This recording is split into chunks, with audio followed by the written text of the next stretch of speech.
There's a question on some of those personality tests, the ones that give you like an ENFP or a TGFR or all those kind of things. And the question or the little statement goes like, I'm quick to doubt all of my abilities after making a small mistake. And I think for a lot of us, the answer would be like, strongly agree, absolutely. And a lot of times that can get in the way of actually coming to the end of a painting. And so I think at some point, like, it's probably good to put those doubts away at a certain point. So I just wanted to talk a little bit about, kind of shutting your doubts up for a little bit and like actually being able to push through a painting. Because while I've definitely gone through that in the past, of like a lot of times I would go out and I would start a painting and then I would get to that little point. I mean, you could call it an ugly stage, but I would just say that like there's times in paintings where things start to kind of not make any sense, and there's a lot of different things to work on in the painting, and nothing is really done yet.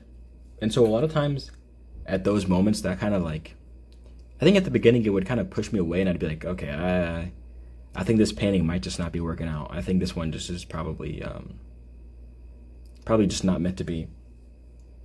But the more I paint and the more experience that I've gotten in painting and in failing painting and in having some successful paintings, I think I have some tips that I think could help people who are maybe struggling to like push past that and kind of shut their doubts up a little bit.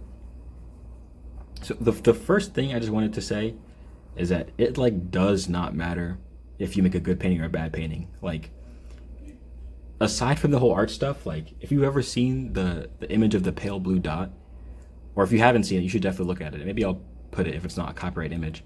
But yeah, like you're literally on a floating rock in space in the middle of nowhere. So like it does not matter. It does not matter. If you make a bad painting, who cares? Make a good painting, who cares?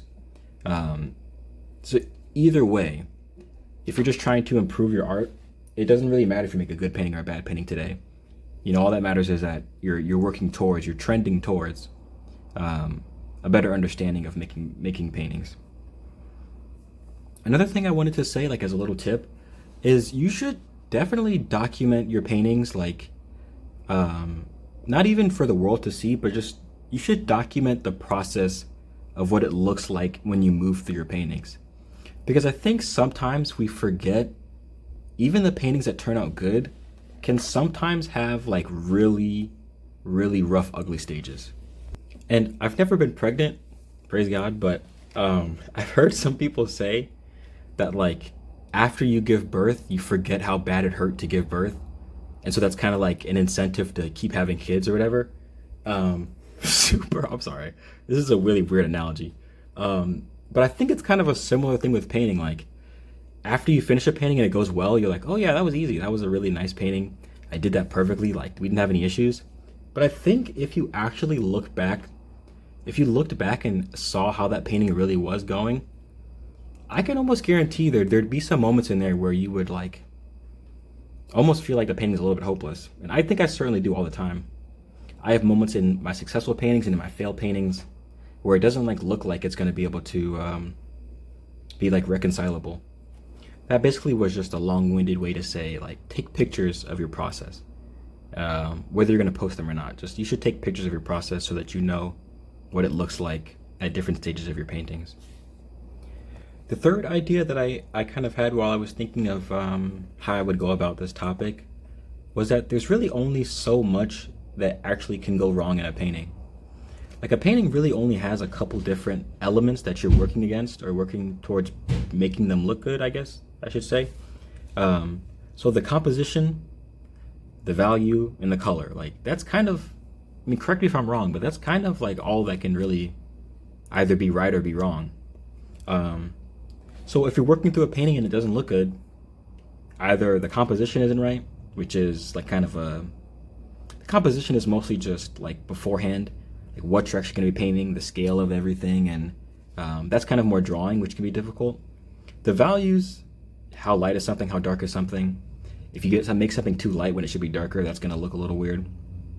And then the color is just like, does the color look good? I mean, So there's only so much that really can go wrong. So if you're doubting yourself, or if you're like getting through a painting and it doesn't look right and you're starting to question, like, man, I should probably just call this one a day, look at those three things. Is the composition okay? If it is, let's move on to the next one. Are the values okay? If it is, move on to color. Like, there's really only, I think it can get overwhelming because you're kind of in control. Like, if you're working in a coloring book, or you're working in like, I don't know what even would be similar to that. But if you kind of have your hand held a little bit, it can be easy to just kind of float through a drawing or a sketch or whatever. But when you're outside painting, or when you're just sketching from your mind or anything like that, yeah, it does feel a little overwhelming at times because you're kind of just out on your own trying to figure it out. But at the end of the day, there's only so many things that can go wrong in a painting, like the composition or the values or the color. I guess you could say accuracy or realism, that's something, but it's kind of composition, I get in my mind. But yeah, I would say there's only so much that could really go wrong. This might be the last one because we're running out of time. But a while ago, and I actually made a video on this, I was reading this book called The War on Art. Or, yeah, The War on Art. Maybe it was The War of Art, I'm sorry. I'll have to look back at the video. Okay, sorry, I just checked. It's called The War of Art. It was a book by Steven Pressfield. And basically in it, he was just saying that whenever you encounter these things that are like pushing back against you trying to do something good, or something that makes you happy, or something that you're like aspiring towards, whenever you have things that push against that, that's not really like a sign that you should stop, but instead it's like the exact opposite. It's a sign that you should continue to push into it, or a sign that you're making progress because more things are coming at you.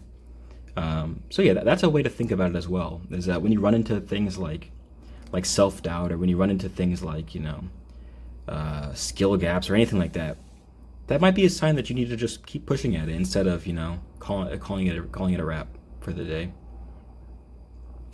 But yeah, that's my 3 cents on the topic. I think this painting turned out pretty nice. It ended up like starting to rain towards the end there, but it was such a nice spot, and I plan to go back to this one eventually. Yeah, if you guys enjoyed this video, please leave a like and subscribe. And I think you guys can do something called hype now, so yeah, I'd appreciate if you guys did that. I also have free references from this location, so you can paint from those if you like. And yeah, I'll see you guys in the next video.